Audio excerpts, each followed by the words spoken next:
নমস্কার, স্পটন নিউজে আপনাদের সবাইকে আরেকবার স্বাগত। আমি সাগর। এই মুহূর্তে আপনাদের সঙ্গে উপস্থিত রয়েছি নৈহাটি স্টেডিয়াম থেকে। নৈহাটি স্টেডিয়ামে আজকে ইস্ট বেঙ্গল এবং রেলওয়ে এফসি মুখোমুখি হয়েছিল। সায়ন ব্যানার্জির জোড়া গোল এবং নসিবের একটিমাত্র গোলে ৩-০ গোলে রেলকে এদিন বেলাইন করল ইস্ট বেঙ্গল।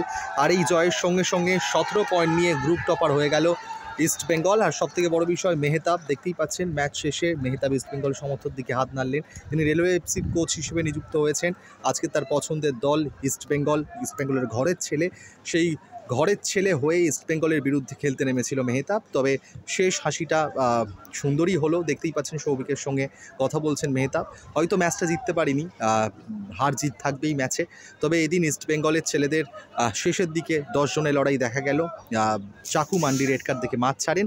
সব মিলিয়ে আজকের ৩-০ গোলে রেলওয়েকে পরাজিত করলো ইস্ট বেঙ্গল। আর এই জয়ের ফলে টেবিল টপার হয়ে গেল ইমামি ইস্ট বেঙ্গল। সেই ছবি আপনাদের সঙ্গে শেয়ার করে নিলাম। আর সব শেষে মেহতাব ইস্ট বেঙ্গল প্লেয়ারদের সাথে একটু আলাপচারিতা সেরে নিচ্ছেন। যতই হোক, ইস্ট বেঙ্গলের ঘরের ছেলে মেহতাব হোসেন।